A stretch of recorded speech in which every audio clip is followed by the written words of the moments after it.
자, 오늘 말씀을 같이 나누겠습니다. 사도행전 2장 38절 말씀을 함께 보겠습니다. 사도행전 2장 38절입니다. 함께 읽습니다. 베드로가 이르되 너희가 회개하여 각각 예수 그리스도의 이름으로 세례를 받고 죄 사함을 받으라. 그리하면 성령의 선물을 받으리니. 아멘. 교회에 어려운 시험이 생기고 그때마다 늘 느끼는 것이 예수님께서 우리와 함께 계시다는 것을 참 믿기 어려워하신다 하는 것이 매번 마음에 참 아프게 느껴집니다. 우리가 예수님을 믿는 사람인데 우리 안에 계시다고 그렇게 믿는데도 막상 가정에 어려움이 생기고 교회에 어려움이 생기면 전혀 주님을 의식하지 못해요. 옳은 이야기, 바른 이야기를 하는데도 중요한 것은 분위기인 거예요. 예수님이 함께 계시는 것을 진짜 의식하고 무슨 말이든지 하고 무슨 행동이든지 하는지, 주님을 전혀 의식하지 못하고 말하고 행동하는지, 거기에 따라서 가정도 교회도 주님이 놀랍게 회복시키시고 전혀 주님의 역사하심이 드러나지 않고 차이가 나타나게 됩니다. 우리는 예수를 믿었으면 우리 안에 다 성령 하나님이 임하십니다. 우리가 이렇게 교회를 나오고 또 이렇게 기도 모임에 오는 이 모든 일이 사실은 다 성령의 역사입니다. 그런데도 우리 안에 성령님이 계시다는 것에 대해서 아주 명확한 믿음을 가지고 성령님께 반응하지 못하는 분들이 상당히 많습니다. 우리가 우리 자신의 외모, 또 가지고 있는 재산, 또는 개인적인 능력, 그런 거에 대해서 굉장히 사실 영향을 많이 받습니다. 젊은 분들은 더 그렇죠. 나이가 많은 분들도 나이가 들면 더 가지고 있는 돈이나 또는 육신의 어떤 건강 상태에 삶의 질이 완전히 달라지죠. 그런데 성경은 우리는 어쩔 수 없이 질그릇이라고 이야기를 합니다. 우리 스스로가 부인할 수 없죠. 깨지기 쉬운 질그릇입니다. 한번 잘못 넘어지면 정말 오래 그로 인해서 어려움을 겪죠. 진짜 깨지기 쉬운 그릇입니다. 근데 그런 질그릇 같은 그 모습을 가지고 어떤 사람은 자랑하고 어떤 사람은 깊은 열등감에 빠지는 거예요. 하나님이 우리를 구원하시고 우리에게 주신 참 놀라운 축복이, 그런 질그릇인 우리 안에 보배이신 예수 그리스도가 계시다고 말씀합니다. 그 보배이신 예수 그리스도 때문에 내가 질그릇인 것조차 잊어버리게 될 정도예요. 질그릇이면 어때요? 내 안에 보배가 있는데. 그렇죠? 여러분, 옛날 분들 무슨 집 사고 팔 때, 땅 사고 팔 때 그 돈 어떻게 가지고 다니셨어요? 다 신문지에 말아 다녔습니다. 그런 기억 나세요? 그때 당시는 포장지가 신문지밖에 없었으니까. 신문지면 어때요? 그 속에 돈덩어리가, 돈 뭉치가 있으면 그것으로 충분하지요. 그렇죠? 신문지로 쌌든 고급 포장지로 쌌든 중요한 건 그 속에 있는 내용이잖아요. 우리가 그렇다니까요. 우리가 질그릇 같아도 우리 안에 보배이신 예수님이 계세요. 성령님으로 예수님이 우리 안에 거하시는 겁니다. 이 사실을 진짜 믿으면 더 이상 이제 질그릇 탓을 안 하게 됩니다. 내가 이런 사람이다 저런 사람이다 자랑할 것도 없고 열등감 가질 것도 없어요. 내 안에 계신 예수님이 너무 귀하니까, 하나님이 내 안에 거하시니까 그게 너무 놀라운 일이죠. 내 안에 계신 성령의 역사를 자꾸 주목하게 되면 점점점 성령의 충만함을 얻게 됩니다. 오늘도 여러분 이렇게 성령 집회 오셨는데 내가 성령님 때문에 찬양을 하고 있구나, 내가 성령님 때문에 이렇게 말씀의 은혜를 받는구나, 내가 성령님 때문에 이렇게 오늘도 교회를 나와서 기도를 하는구나. 물론 여러분의 오늘 지금 피곤을 느끼는 거, 여러분의 육신적인 상태, 여러분의 요즘의 경제적인 형편 다 다르시겠지만, 그러나 중요한 것은 성령께서 오늘도 기도하는 자리에 나오게 하시고, 오늘도 말씀의 은혜를 받게 하시고, 오늘도 기도할 때 마음이 뜨거워지게도 하시고, 그래서 그 성령님의 역사하심에 대해서 계속 주목하게 되면, 그러면 그 성령의 역사는 점점 충만해지게 됩니다. 성령의 충만은 그렇게 오는 거예요. 그런데 성령님께서 그렇게 역사하시는데도 성령님의 역사에 대해서 전혀 관심이 없는 거. 찬양을 불러도 찬양팀이 잘하나 못하나 그것만 불러. 오늘은 몇 명 섰네, 지난주에는 몇 명 섰더니 오늘은 한 명이 어디 갔나, 뭐 계속 엉뚱한 생각만 하는 겁니다. 찬양팀은 언제가 저렇게 마스크 쓰고 있어야 돼? 뭐 그 별일도 아닌 걸 가지고 계속 그 점만 주목하는 거예요. 오늘 찬양하시는 강찬 목사님, 저분은 어떻고, 오늘 말씀을 전하는 목사님은 어떻고. 지금 중요한 문제는 그 모든 일들이 성령에 의해서 되어지는 일이라는 거예요. 그 점은 다 잊어버리고 쓸데없는 데만 다 신경이 쓰이고, 그러면 성령의 역사 가운데 살면서도 그는 전혀 성령과 상관없이 살아요. 그러니까 성령을 모시고 살고도 여전히 육신에 끌려 사는 겁니다. 그래서 예수를 믿으면서도 실제로는 답답하게 좌절감 느끼고, 그리고 다 망가진 그런 형편 속의 삶을 살아가는 거예요. 어느 목사님 한 분과 요즘에 계속 영적으로 이렇게 기도 제목을 나누고 교제하는 목사님이 계십니다. 참 갈급한 문제를 가지고 계세요. 그 목사님은 고등학교 다닐 때, 내가 결혼하면 절대로 나는 내 색시랑은 안 싸우고 살 거야. 그래서 그 친구한테 그 이야기를 했대요. 나 결혼하면 절대로 부부싸움은 안 할 거야. 그래가지고 놀림을 엄청 받았대. 야, 넌 벌써부터 결혼 생각을 하냐. 뭐 다들 생각해도 그런 말을 이렇게 꺼내는 것에 대해서 굉장히 쑥스러워하던 그때 그 시절이니까. 신혼여행을 갔었대요.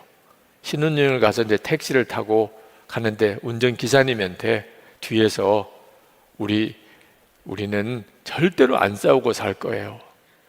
그래가지고 운전기사가 차를 멈췄대. 당신 같은 사람 처음 본다. 그러면서 악수하자고까지 할 정도로. 그렇게 정말 자기는 결혼하고 절대로 나는 내 아내와 안 싸우고 부부싸움 안 하고 그렇게 살 거야. 그랬는데 정말 15개월 동안, 결혼하고 15개월 동안 한 번도 아내에게 화를 내거나 소리를 지른 적도 없었다. 근데 그 사모님은 결혼하고 얼마 안 돼서부터 그렇게 소리를 지르고 막 야단을 치고 그러더래요. 그래도 하나도 화가 안 나더래. 그래서 왜 그렇게 화를 내세요? 저는 이렇고 후는 이렇고 차근차근 이야기하면 내가 다 설명을 해줄 텐데 왜 화부터 내고 그러세요? 그렇게 아내가 화를 내도 그렇게밖에는 대답이 안 나오더래요. 화가 안 나니까. 근데 15개월 딱 되는 때 아내가 막 무슨 문제로 화를 내는데 자기도 갑자기 화가 버럭 나더래요. 그날부터 화문이 열렸다는. 그전에는 그렇게 화를 내려고 해도 화도 안 나고 그러더니 그때부터는 저절로 막 화가 나더래. 화가 나는데 절제가 안 되는 거야. 이제는 절제가. 그래서 20년 동안 아내에게, 아이들에게 엄청나게 화를 내고 소리 지르고 그렇게 사셨대요. 근데 최근 한 1년 동안 사모님이 집을 나가셨어요. 지금 별거 상태로 지냅니다. 거의 이혼 상태로 지내세요. 그 문제 때문에 아픔을 이야기하시고 기도 제목도 이야기하시고, 그 목사님 이야기가 고등학교 다닐 때는 그냥 결심만 하면 되는 줄 알았대요. 나는 결혼하면 내 아내랑 절대로 안 싸우고 살 거야. 그렇게 결심만 하면 되는 건 줄 알았대요. 그리고 화가 나도 안 내면 되지. 절제하면 되지. 그게 노력하면 되는 줄 알았대요. 근데 막상 살아보니까 이게 도무지 해결 안 되는 문제들이에요. 막 화가 나는데, 미워지는데 자기로서는 도무지 걷잡을 수가 없는 문제들이에요. 이걸 어떻게 하면 해결하나? 도대체 이거 어떻게 다스릴 수 있나? 그러다가 예수님을 바라보시라. 24시간 주님 바라보라. 그 말씀을 생명처럼 붙잡았대요. 아, 이 길밖에 없겠구나. 내가 주님을 바라보지 못하고 사니까 화를 통제가 안 되는 거예요. 내가 주님 바라보면 내가 더 이상 감정이 휘둘리지 않지 않겠나. 그래서 감사하게도 화가 나는 것에 대해서 이제는 절제가 된다는 거예요. 주님이 의식이 되기 시작하니까 이제는 어떤 화를 내거나 소리 지르거나 그런 점에 대한 절제가 되는 거예요. 근데 사모님의 마음이 안 돌아서는 거예요. 돌아오기를 기다리고 지금도 그냥 돌아오기만 하면 모든 허물 다 자기가 아무것도 아닌 것처럼 다 받아들일 마음은 있는데 돌아오지 못하시고 계시다. 혹시 이 설교 들으시고 계시면 돌아가세요. 네. 제 설교를 이따금 들으신다고 들었습니다. 하여튼 그런 마음이시라는 거예요. 그러면서 이 일은 정말 성령의 역사로만 되는 거구나. 성령의 역사로만 되는 거구나. 그런 마음의 간절한 갈망을 가지고 계세요. 지금도 많은 분들이 성령의 역사하심에 대한 그런 갈망을 가지고 계십니다. 이래도 안 되고 저래도 안 되고 노력해서 되고 결심해서 되는 게 아니구나. 인생은 그렇게 사는 게 아니구나. 부부 사이도 자녀 하나 기르는 것도 이게 노력해서 연구해서 되는 일이 아니구나. 성령께서 역사해 주셔야 되는 거구나. 이 성령의 역사하심이 이제는 필요하다. 성령님만이 내 문제를 해결하실 수 있다. 이 점을 깨달은 사람, 이 사람이 영적인 갈망을 가진 사람입니다. 지금 우리에게 이것이 너무너무 필요해요. 우리가 정말 성령에 대해서 갈망을 가지면 그러면 반드시 성령님이 우리 가운데 충만하게 역사하세요. 계속 주님, 정말 주님, 매 순간 매일 주님 아니시면 저 못 삽니다. 우리 가정 주님 아니면 절대로 지켜지지 않습니다. 주님 아니면 내일 하루를 제가 못 버팁니다. 그러면 반드시 주님이 약속하셨어요. 그러면 성령의 충만함 가운데 우리를 축복하실 것이라. 요한복음 7장 37절에 명절 끝날 곧 큰 날에 예수께서 서서 외쳐 이르시되 누구든지 목마르거든 내게로 와서 마시라. 이 목마르거든이 핵심입니다. 주님, 제가 지금 너무 목마릅니다. 지금 여러분 만약에 며칠 물 한 모금 마시지 못했어요. 그러면 어느 정도의 목마름일지 대략 그냥 상상으로 생각해 보세요. 근데 육신이 아니고 내 영이 그렇다는 거예요. 성령님에 대해서 모르는 바는 아니에요. 예수를 믿는 것 자체가 이미 성령의 역사니까. 그렇지만 성령에 충만하다고는 말할 수가 없어요. 우리의 집안 형편도 내 개인적인 형편도 이건 성령의 충만함이라고 말할 수가 없어요. 주여 저에게도 성령의 충만함을 주세요. 그러면 반드시 누구든지 목마르거든 내게 와서 마시라. 주님은 그렇게 해주시겠다는 거예요. 이사야 44장 3절에 보면 나는 목마른 자에게 물을 주며 마른 땅에 시내가 흐르게 하며 나의 영을 내 자손에게 나의 복을 내 후손에게 부어주리니. 하나님은 정말 그렇게 하고 싶어 하세요. 목마른 자면 성령의 역사하심에 대해서 갈급하면 그러면 반드시 주님은 마시게 해주겠다는 거예요. 문제는 많은 그리스도인들이 이 성령의 충만함에 대한 갈망이 없다는 데 문제가 있어요. 왜 그럴까요? 저도 고민이에요. 왜 성도들에게 성령의 충만함에 대한 갈망이 있으면 반드시 주님이 마시게 해주시겠다. 성령의 충만함에 대한 갈망이 있는 사람은 다 성령의 충만함을 받는다는 거예요. 근데 못 받는 분들이 많은 거 보면 성령에 대한 충만함에 대한 갈망이 없다는 거예요.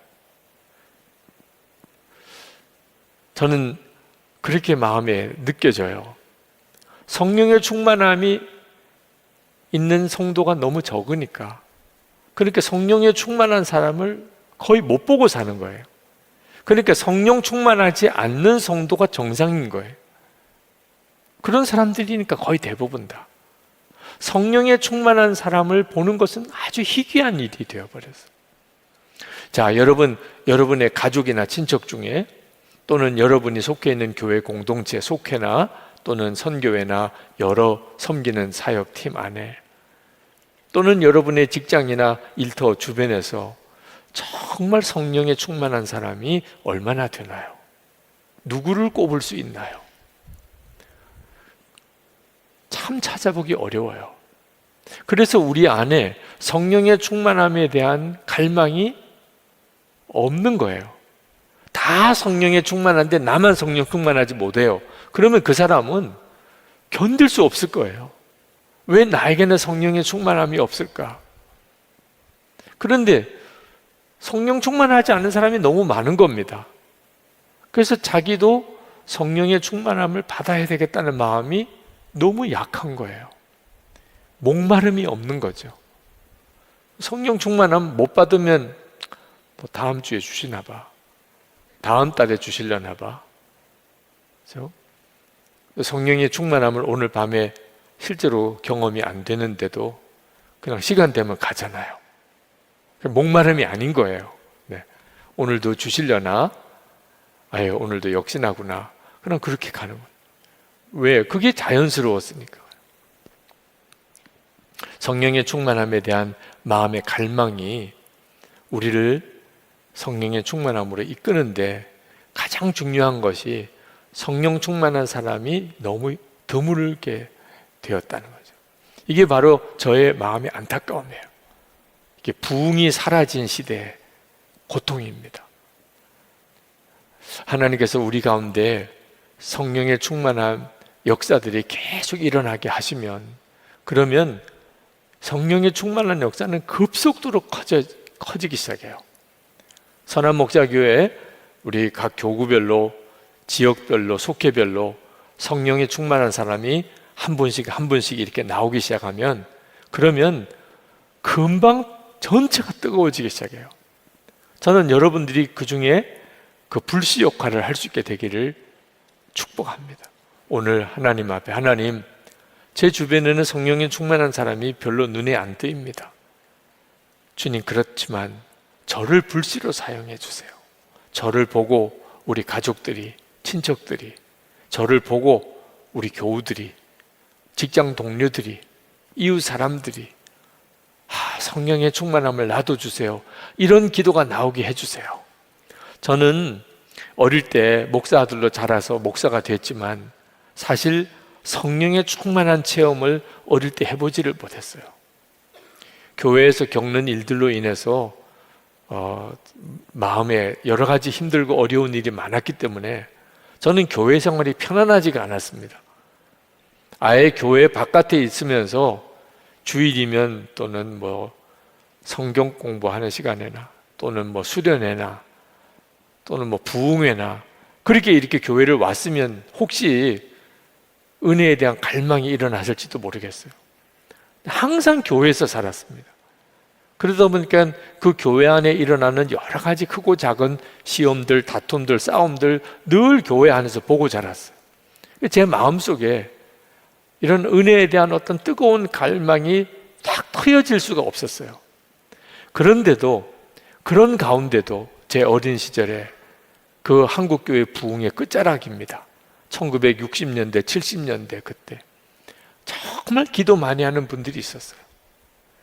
그때는 이분을 보면 불이다 그렇게 느껴지는 그런 분들을 어릴 때 본 기억들이 있어요. 그래서 제 마음속에는 하나님, 저에게도 그런 성령의 뜨거운 역사를 저에게도 허락해 주십시오. 그런 마음이 제 속에 두 마음이 있어요. 하나는 교회에 대한 상처와 또 하나는 은혜에 대한 갈망이. 물론 뭐 제 어린 시절에 기도원에도 가고 산상송회도 하고 그리고 뭐 교회에서 부흥회도 하고 그 목사 아들이니까 뭐 어떻게 해요? 부흥회도 참석하고 수련회도 가고 다 갔죠. 근데 뭐 워낙 어린애니까 말씀의 은혜를 받고 뭐 기도를 뜨겁게 하고 하기보다는 다 부흥회 할 때, 집회할 때 그냥 옆에서 자는 거예요. 네. 그 잠결에 들은 거죠. 잠결에 방언하는 소리, 잠결에 막 통곡하는 소리, 이만한 예배당, 기도원의 예배당 안에 뭐 기도회를 누가 인도하고 찬송을 인도하지 않아도 여기저기서 찬송하는 소리, 기도하는 소리 밤새도록 그렇게 들리면서 그렇게 잠을 자면서 또 깨어보면 또 기도 소리 들리고 또 잠에 빠지고 그랬던 그 성령의 역사에 대한 갈망이 제 속에 있어요. 저는 그 역사가 이 성령 집회 때마다 경험되어지면 좋겠고 그래서 은혜의 갈급함이 여기서 다시 눈이 뜨이게 되기를 원해요. 혹시 여러분 주변에 그런 증인이 없다 하더라도 성경을 읽어보면 와, 예수 믿는 건 이런 거구나. 예수를 믿으면 이런 역사가 있는 거구나. 성경을 읽어보면 또 속에서 성령의 역사에 대한 갈망이 확 일어나요. 내 현실하고 너무 달라. 그런데 성경이니까 이게 옳잖아요. 나는 경험을 못하고 있지만 하나님, 이 말씀이 내게도 경험되게 해주세요. 그래서 말씀 기도회를 하는 거라니까요. 다음 주간에. 여러분, 또 여러분이 혹시 좀 관심을 가지고 이 부흥의 시대 때 하나님의 쓰셨던 사람들의 그 기록들을 읽어보면 마음이 확 뜨거워져요. 하나님, 이런 기도의 체험, 이런 성령의 체험, 이런 은혜의 체험을 저에게도 좀 주세요. 그렇게 돼요. 한국교회 성령의 역사가 굉장히 강하게 임했을 때 그 아주 유명한 부흥사였던 박장원 목사님, 이분은 여러분도 잘 아시는 박보영 목사님의 부친이세요. 그 박장원 목사님이 쓰신 글입니다. 이상합니다. 웬 힘이, 웬 불이, 웬 능력이 그리도 많은지 미처 몰랐습니다. 지구를 회전시킬 것 같은 능력이 어디서 일어나서 나를 정복하고 무릎을 꿇게 하는지 도저히 알 수가 없습니다. 웬일입니까? 제 안에서 원자의 불같이, 핵의 불같이 마구 붙습니다. 무쇠 덩어리도 녹일 듯한 그의 강하신 불이 나를 태우기에 내가 또한 소리칩니다. 참으로 신기합니다. 소멸의 불같이 밤새도록 타올라서 모두 타서 없어졌을 것 같은데 동이 트면서 나를 살펴보면 나는 여전히 존재합니다. 영과 육이 하나 되어 주님을 찬양하고 있는 나, 겸손히 무릎 꿇고 흐느끼는 나, 영혼 저 깊숙한 곳에서 주여 하는 나만이 남아 있습니다. 죄악된 것은 밤새 다 타버렸나 봅니다. 필요 없는 것은 몽땅 타서 제가 되어 날아가 버린 모양입니다. 이상한 기쁨이 나를 덮습니다. 은혜의 물결이 파도같이 밀려옴을 느낍니다. 그가 기도하면 나도 기도하고 그가 찬송하면 나도 찬송하게 되는데 피곤할 것 같은데 피곤치가 않습니다. 병들 것 같은데 더욱 샘솟듯 하는 새 힘이 생깁니다. 그러나 괴로울 때도 있습니다. 핍박과 비난의 소리가 높이 들려올 때가 있습니다. 내가 주춤하는, 그때 주춤하는 나에게 소리칩니다. 핍박을 받으리라 하였으니 두려워하지 말라 하십니다. 마지막 심판대 앞에 서서 보라는 것입니다. 그가 명령하시고 책망하시기에 따라가기로 했습니다. 이 밤도 벌써 환히 밝아옵니다. 동이 트나 봅니다. 신령한 그날, 주님의 재림의 그날도 이토록 동이 트고 환히 밝아오기를 기다려집니다. 여러분, 이 한국에 성령의 역사하심이 굉장히 강하게 임했던 그때에 정말 불과 같이 사역하셨던 부흥사 목사님, 그분이 성령을 체험하시고 밤새도록 기도하셨던 그때의 그 기록이에요. 여러분 마음이 뜨겁지 않습니까? 하나님, 그런 은혜를 저도 경험하고 싶습니다. 이왕 예수를 믿고 사는 거, 그죠? 성령에 충만하고 기도에 충만하고 하나님께서 영안도 열어주시고 내게도 주님이 나에게 명하게 이끌어 주시는 은혜가 있으면 고난도 두렵지 않죠. 핍박이 있으리라. 주님, 그래도 저는 주님을 따라갑니다. 우리도 얼마든지 그렇게 할 수 있을 거란 말이에요. 이런 성령의 역사하심에 대한 간절한 마음의 갈망이 오늘 여러분에게 있다면, 일어난다면 그 말은 이제 곧 여러분들이 이런 성령의 역사를 받게 될 것이라는 증거이기도 합니다. 그러므로 오늘 이 시간 여러분의 마음에 나도 그런 성령의 충만함을 주세요. 나도 이 부흥의 시대 때 하나님의 사랑하는 성도들이 불을 받았다 그러고 마음이 완전히 새로워졌다 그러고 죽음도 두렵고 고난도 두렵지 않다, 원수도 다 사랑하게 됐다, 그랬던 역사가 내게도 일어나기 원합니다. 이런 마음이 있으면 이미 성령님은 엄청나게 강하게 역사한 거예요. 빌립보서 2장 13절에 이렇게 말씀합니다. 너희 안에서 행하시는 이는 하나님이시니 자기의 기쁘신 뜻을 위하여 너희에게 소원을 두고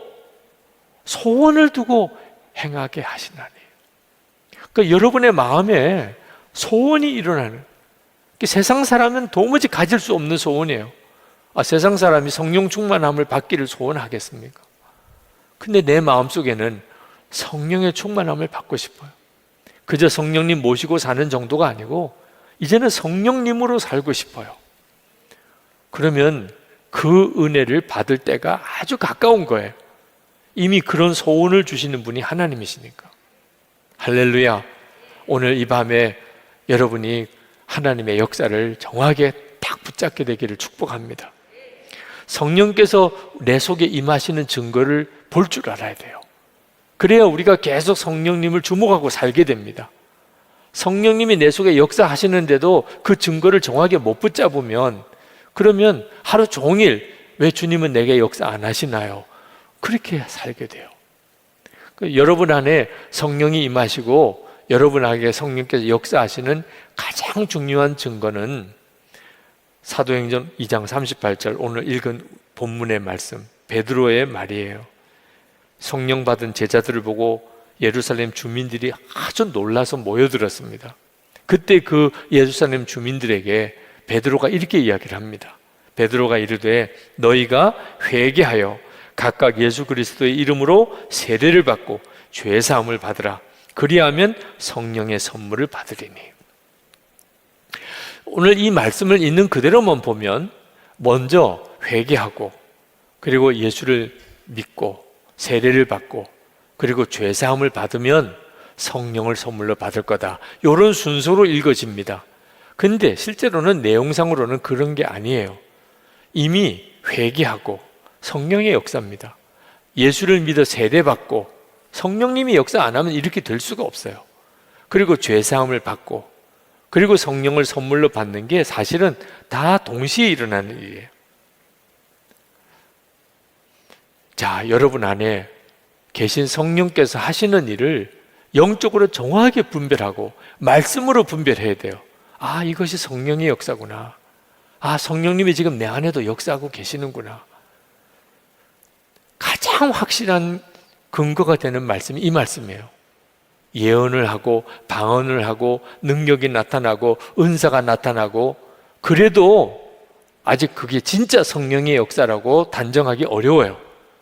이단도 아주 악한 영의 역사도 그런 기사와 이적은 많이 나타나요. 그러니까 그것만 보고는 성령의 역사인지 아닌지 구분하기 어려워요. 은사가 나타나고 기적이 나타나고 능력이 나타나도 중요한 것은 죄를 회개하고 예수님 신앙 고백 분명하고 나의 구주라고 고백이 되어 세례받고, 이 두 가지가 핵심입니다. 그리고 그 다음에 은사도 능력도 있는 거예요. 만약에 이 점이 분명치 않다면 그의 삶은 아직도 성령의 역사라고 말하기가 어렵습니다. 가장 중요한 성령의 역사는 회개의 역사예요. 회개의 역사라는 말은 무슨 뜻이냐? 전에는 전혀 죄라고 생각을 안 하고 살았었어요. 전에는 뭐 사람은 이렇게 사는 거지 뭐. 누구나 다 이렇게 사는 거지 뭐. 마음에 특별하게 죄책감을 느끼거나 애통함을 느끼거나 두려움을 느끼거나 그런 게 없었어요. 그런데 어느 순간에 갑자기 마음에 엄청난 죄에 대한 자각이 일어나는 거예요. 예를 들면 베드로가 예수님을 처음 만났을 때, 그때 베드로는 주님 명령대로 오른쪽에 그물을 던지고 고기를 엄청나게 잡은 날입니다. 자, 그랬는데 갑자기 베드로는 그 잡은 고기 다 내버려 두고 예수님께 달려와서 겉옷을 벗고 무릎을 꿇고 나를 떠나소서, 나는 죄인이로소이다. 갑자기 좀 황당한 고백을 하는 거죠. 자, 이런 경우를 회개의 역사가 일어났다고 말하는 거예요. 저도 회심을 체험할 때 그날 저에게 특별하게 무슨 죄를 많이 지은 일이 없어요. 저는 훈련 받다가 그만 고관절이 부러지는 중상을 입고 군인병원 수술실로 응급으로 후송이 된 날입니다. 그게 무슨 죄라고 할 수 있나요? 그런데 그날 밤에 하나님께서 저에게 엄청난 죄책감을 갖게 하셨어요. 가장 중요한 죄가 하나님보다도 아버지를 더 찾았던 거. 너 진짜 하나님 믿냐? 그때부터 시작해서 내가 하나님 앞에 말할 수 없는 죄인이구나. 그 죄에 대한 두려움, 그 죄로 인한 너무나 부끄러움, 애통함, 밤을 새다시피 기도했어요. 이런 역사가 성령으로 인한 회개의 역사예요. 전에는 아무렇지도 않았던 게 갑자기 마음에 죄책감으로 느껴져요. 내가 이렇게 살면 안 되겠다. 여러분 중에 오늘 밤에도 내가 이렇게 살면 안 되는데, 성령께서 여러분의 마음에 지금까지 계속 역사하신 것이 있어요. 불성실하게 사는 건 아니에요. 단 하나, 기도 제대로 못한 거, 하나님의 말씀 제대로 안 읽은 거, 말씀에 순종 안 한 거. 세상에서는 그게 무슨 죄인가요? 무슨 형사들이 찾아오나요? 뭐 검찰청에 가서 무슨 조서를 써야 되나요? 그런데 갑자기 살인 강도를 저지른 것보다 더 무서운 죄를 내가 짓고 있구나. 이건 성령님만이 하실 수 있는 일. 이런 회개의 역사가, 이게 성령의 역사구나. 그러니까 지금 현재 여러분 안에 성령님이 역사하는지 안 하시는지는 여러분 안에 죄에 대한 여러분의 자각, 회개케 하는 역사. 오늘도 우리가 보혈 찬송을 부르고 첫 번째가 죄의 권세에서 노임받기를 기도했잖아요. 근데 내가 지금 그 은혜가 필요하다, 이런 마음이 드는 것이 전적으로 성령의 역사인 거예요. 그리고 그 정도에서 끝나는 게 아니고 내가 지은 죄를 공개적으로 자백하는 겁니다. 내가 이런 죄인입니다, 이렇게 공개적으로 자백하게 되는 일이에요. 물론 죄를 공개적으로 자백하는 일은 이게 양면의 문제가 있어요. 절대로 죄는 공개적으로 자백해야 된다고 다른 사람을 부추기거나 또는 누구에게 강요해서는 안 됩니다. 그건 미혹이에요. 죄는 자백해라, 억지로 죄를 고백하라, 이렇게 나가는 것은 또 다른 문제를 가져오게 됩니다. 그런데 성령의 역사로 그가 어떤 창피한 일을 당할지라도 성령께서 나로 죄를 자백하게 하신다. 그건 막을 수가 없어요. 그건 하나님이 부흥을 일으키시기 위해서 시작하는 부흥의 신호탄이에요. 사람은 다 부끄럽지요. 죄 지으면 다 부끄러움이 있는데 그 죄를 고백하게 되는 일은 성령님이 아니면 있을 수가 없는 일이에요. 우리 한국에 성령의 부흥이 일어날 때 1907년 평양 장대현 교회에서 신년 집회 때 성령이 임했습니다. 근데 그때 기록을 읽어보면 신년 집회가 2주간 동안 진행이 되었어요. 길선주 장로님의 그 죄의 고백으로 인하여 부흥이 일어났던 것은 두 번째 주간 마지막 날입니다. 첫 번째 주간에는 블레어 선교사님이라고, 방위량, 한국말로는 방위량 목사님이라고, 그 선교사님이 첫 번째 주간에는 말씀을 전하셨어요. 근데 그 첫 번째 주간에도 벌써 회개의 역사가 일어났다는 기록이 나와 있더라고요. 그 블레어 선교사님의 선교 보고에 그때 1907년 신년 집회 때 첫 주간에 있었던 일에 대한 기록이 나와 있습니다. 이 블레어 선교사님이 첫 집회 때 설교했던 그 성경 본문이 고린도전서 12장 27절입니다. 너희는 그리스도의 몸이요 지체의 각 부분이라. 이 말씀을 가지고 우리가 예수 믿는 한 성도라면 우리는 다 한 몸의 한 지체라는 거예요. 그러면서 이 블레어 선교사님이 사냥을 하다가 이 손가락을 하나 다친 일이 있었습니다. 그 다친 손가락이 아물 때까지 그 손가락 하나 다친 것 때문에 온 몸이 아팠다는 거예요. 그 예화를 들면서 이게 한 몸의 지체라는 거예요. 우리 중에 어떤 사람이 잘못하면 온 교인이 다 잘못한 거고, 누가 잘했으면 모든 교인이 다 잘한 거지. 우리가 그동안에 교인들 사이에도 당신은 당신, 나는 나, 당신의 잘못은 당신의 잘못이고 나는 아무 책임이 없고, 누가 힘들고 어려워도 나는 전혀 그것 때문에 마음이 아프거나 책임감을 느껴지는 거 없이, 이런 사람들이 어떻게 교인이라고 할 수 있느냐, 먼저 이런 내용의 설교를 하신 거죠. 근데 그날 그 말씀을 듣던 우리 교인들이 마음에 굉장한 찔림을 받았습니다.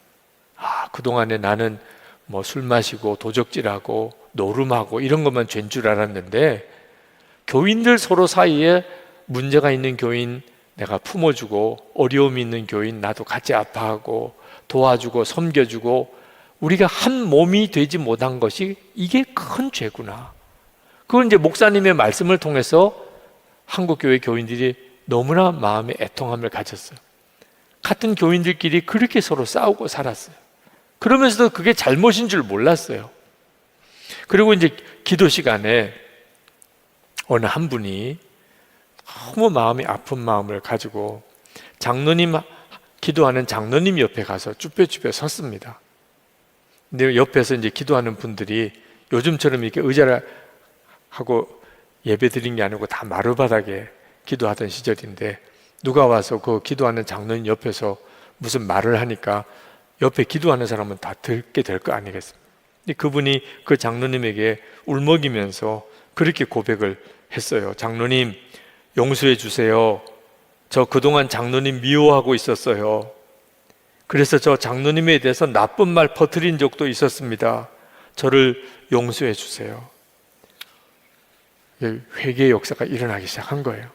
특히 교인들 사이에 서로 마음이 안 맞고 하나가 안 되는 문제 때문에 그 미워했던 것을 그 장로님 옆에 가서 고백을 한 거죠. 근데 그 장로님이 그랬습니까? 용서하지요. 저도 잘한 게 없는 것 같습니다. 저도 용서해 주세요. 뭐 이러면 얼마나 은혜로워요. 그 장로님이 아무 대답을 안 하고 가만히 계시더래요. 그리고 이 잘못했다고 말한 사람은 뭐 반응이 없으니까 자리로 돌아가야 될지 그냥 있어야 될지, 그러니 그 주변에 기도하는 사람이 다 속이 터지는 거죠. 빨리 장로님이 뭐 끌어안아 주든지, 저도 용서하겠습니다, 이렇게 응답이라도 해주면 얼마나 분위기가 좋겠어요. 그런데 뭐 끝까지 반응을 안 하신 거예요. 다들 마음은 무거웠는데 그 블레어 선교사님의 그날 기록 속에 보면 중요한 변화가 일어났다. 죄를 자백하기 시작했다. 사람들이 있는 앞에서 내가 당신 미워했습니다. 용서해 주십시오. 이런 역사가 일어난 것이 이건 너무 놀랍다. 그 다음 날 집회가 있었고 또 기도하는 시간에 이번에는 그 장로님이 교인들 앞에 나와 선 겁니다. 어제 그렇게 용서한다는 말도 안 하고 있던 그 장로님이 교인들 앞에 서서 고백을 했습니다. 나는 이때까지 하나님을 거역하는 죄를 범하고 있었습니다. 나는 교회 장로로서 나의 형제인 장로를 미워했을 뿐만 아니라 블레어 목사님, 그날 설교하신 블레어 목사님을 미워했습니다. 그렇게 이렇게 고백을 하고는 교인들이, 그것도 굉장히 충격인데, 그 강단 위에 있는 블레어 목사님을 이렇게 돌아보고 블레어 목사님한테 큰 소리로 저를 용서하실 수 있습니까? 저를 위해 기도해 주실 수 있습니까? 그리고는 자리에 들어가셔서 기도를 하는 거예요. 울면서 아버지, 아버지 하고. 그때 그 블레어 선교사님이 그때 장면을 이렇게 썼어요. 그때 예배당 지붕이 확 걷히면서 성령이 모든 회중 위에 임하는 것 같았다. 마치 무슨 산사태가 몰려오는 것처럼 성령이 모든 사람 위에 임하는 것 같았다. 분위기가 완전히 뭔가 달라지고 있다는 느낌이 든 거예요. 그 장로님 한 분이 내가 다른 장로님과도 싸우고 있고 블레어 선교사님도 자기가 미워했던 거 공개 자백하고 나를 위해서 기도해 달라고 이렇게 요청하게 되니까 회중들 전체 분위기가 완전히 그냥 달라지는 것 같더라고요. 그리고 이 블레어 목사님이 강단에 내려와서 그 장로님 옆에 가서 그 장로님을 붙잡고 기도를 하기 시작을 했어요. 일찍이 나로서는 해본 적이 없는 간곡한 기도였다. 모든 사람이 다 남을 의식하지 않고 오직 하나님만을 향하여 자기의 사정을 호소하는 그런 기도를 드리기 시작했다. 나는 이때에 그 숱한 사람들이 오직 두려워하는 그 마음 하나로 하나님의 자비하심을 애원하는 음성을 들었다. 교만한 마음은 다 사라지고 말았다. 사람의 체면은 다 잊어버리고 오직 이때까지 자기들이 배반하던 예수를 하늘을 바라보면서 양심의 가책을 받아 주여 주여 우리를 버리지 마옵소서 라며 울부짖을 뿐이었다. 이런 회개가 이어진 중에 그 다음 주 집회 때 결선주 장로님의 회개와 그리고 강력한 성령의 기름 부음이 일어나는 온 교인들이 그냥 일어나서 줄을 서서 회개하는 역사가 일어났던 거예요. 저는 하나님이 우리 가운데는 어떻게 하실지는 저는 잘 모르겠어요. 그런데 아마 어떤 형태인지는 모르겠지만 내용은 똑같을 것 같아요. 우리에게도 성령께서 우리에게 우리가 무엇이 문제인지에 대한 통렬한 깨달음, 회개케 하시는 역사를 부어주시고 그 회개가 다른 사람도 알 수 있을 만큼 하게 되는 역사가 일어나게 될 거라는 우리가 다 느끼게 돼요. 이건 성령께서 하신 거야. 이건 그냥 사람이 인위적으로 만든 게 아니에요. 물론 이런 성령의 회개케 하시는 역사에도 순종하지 않는 사람들이 있었다고 그래요. 블레어 선교사님이 쓰신 책 속에 보면 그때 끝까지 회개 안 하는 사람들이 있었다는, 막 마음속에 죄책감으로 괴로워하는 것은 느낄 수 있는데 입을 열어서 그 자기 죄를 고백을 안 하는, 이런 사람들이 그 부흥의 때가 지나고 무서운 타락자가 되는, 그 도시에 가장 사악한 삶을 사는 사람으로 전락해 버리는 그 참 안타까운 내용을 그 책 속에 쓰셨어요. 그러니까 성령께서 회개케 하실 때 순종하느냐 안 하느냐는 그 사람의 삶 전체를 바꾸는 거예요. 이런 회개의 역사가 지금도 내 속에 일어나고 있는가? 그리고 또 하나가 예수님에 대한 그리스도라는 고백입니다. 그런 내 죄를 주님이 다 사해 주시고 그리고 하나님의 자녀가 되게 해 주신, 이제는 나는 더 이상 죄의 종이 아니고 예수님의 종이 되겠습니다. 이런 예수님에 대한 신앙 고백이 분명해지는 것, 그 방법으로 말씀하는 게 세례예요. 세례가 뭐냐면 공개적으로 나는 이제 예수님의 사람이 되었습니다. 더 이상 나는 죄의 종 아닙니다. 나는 이제 예수님의 종입니다. 그런 고백을 공개적으로 하는 거예요. 이 시대에는 세례 받으면 그러면 꼼짝없이 이제 고난 당해야 되고 순교도 당할 각오도 해야 되는 거예요. 요즘은 세례 받았다고 뭐 큰 문제가 될 게 없죠. 북한에 가면 달라요. 북한에 가면 세례 받는다 목숨 내놓아야 돼요. 그 시절이었어요. 여러분 중에 세례 엉터리로 받은 것 같다고 생각하는 분이 있으실 겁니다. 나 그때 무슨 정신으로 받았는지 몰라. 남자분들 중에는 초코파이 때문에 세례 받은 분도 있으실 거예요. 초코파이 준다니까 교회 갔다가 세례 받으라고 그래서 또 받은 분도 있으시고. 그런데 여러분이 다시 세례 받게 해주세요. 그렇게 찾아오는 분들이 있으세요. 목사님, 저 정말 엉터리로 세례 받았습니다. 세례가 뭔지 알고 난 다음에. 근데 여러분, 다시 세례 받을 필요 없어요. 성부와 성자와 성령으로 세례를 받았다면 그럼 그것으로 충분해요. 중요한 거는 세례 받은 자답게 이제부터 사는 거예요. 세례를 뭐 꼭 다시 받아야 세례 받은 자답게 사는 거 아닙니다. 성부와 성자와 성령으로 세례를 받았어요. 그 자체를 여러분이 이제 진짜 진심으로 받아들여요. 그 말은 무슨 뜻이냐? 이제는 사람들 앞에 공개적으로 나 예수님의 사람입니다. 나는 예수님의 사람. 내 주님은 예수님입니다. 내게는 왕이 계신데 그분은 예수님입니다. 직장에 가서든 이웃 사람에게든 뭐 우연히 만난 어떤 뭐 옆자리에 앉은 사람에게든 자기 소개할 시간이 있으면 저 예수님 사람입니다. 그 사람이 세례받은 사람이에요. 이건 성령님의 역사입니다. 성령님만이 그렇게 하게 만드세요.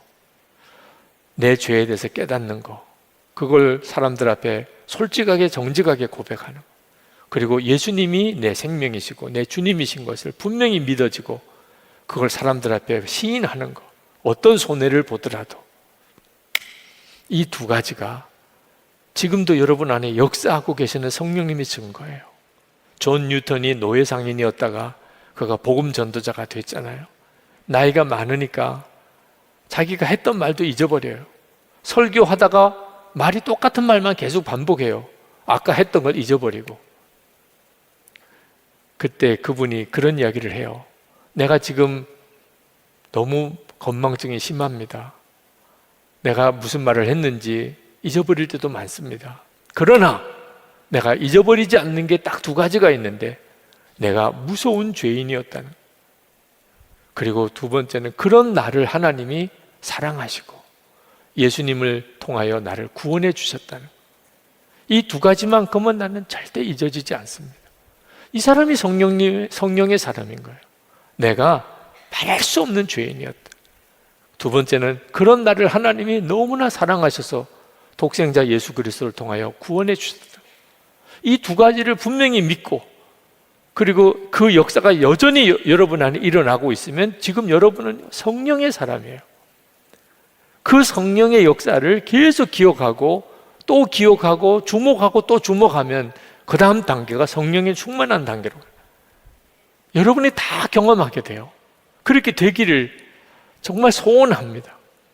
한국 교회 안에 이 성령의 부흥이 일어나야 할 텐데, 저는 여기가 한국 교회사에 성령의 역사가 불이 붙기 시작했던 것이다. 선한목자교회 그 예배당 짓느라고 그렇게 여러 가지로 어렵고 고생이 많더니 그 예배당 안에서 불과 같은 성령의 역사가 일어나기 시작했다더라. 그렇게 기록되어지기를 정말 마음에 소원하는 거예요. 이 건물 짓기 위해서 제 20년 목회를 여기서 마무리한 건 사실은 아무것도 사실 내놓을 게 못 됩니다. 그러고 싶지도 않아요. 오늘 이 시간에 우리 같이 기도하고 여러분 안에 그 분명한 확증을 다시 주님이 붙잡게 해주시기를 바랍니다. 여러분 안에는 이미 강하게 성령님이 역사하고 계세요. 그 성령님의 역사를 따라가시기 바랍니다. 죄를 끊어버리기 위해서는 죄를 깨닫게 해야 되고 그 죄를 고백해야 됩니다. 그리고 예수님이 여러분의 진짜 주인이신 것, 생명이신 많은 사람들 앞에 시인하게 하십니다. 성령께서 어느 자리에서 시인하게 하실지는 성령의 인도를 받으세요. 아이들 앞에서 할 수도 있어요. 옆 이웃집 사람한테 할 수도 있습니다. 내일 직장에 가서 직장 상사에게 할 수도 있어요. 그러나 성령의 이끄심을 순종하세요.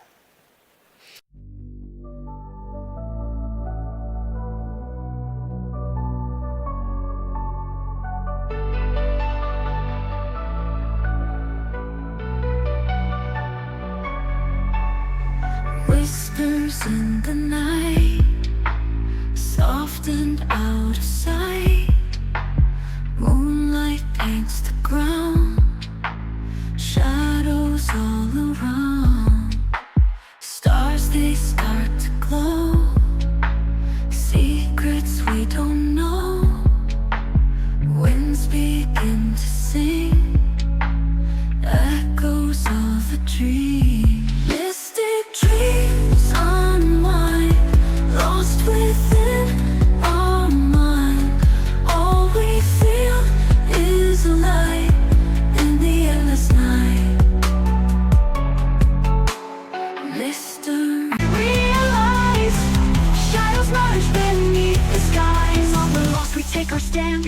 concrete wonderland. United hand in hand we stand, a future built on shifting sand. With every echo, every rhyme, we'll rise above, we'll take our time. Embrace the shadows, make them shine, a symphony forever light.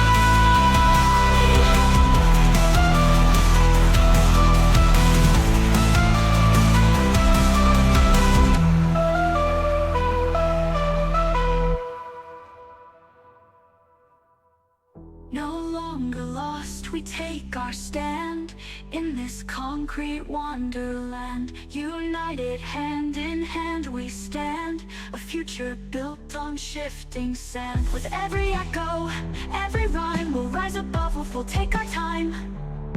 Embrace the shadows, make them shine, a symphony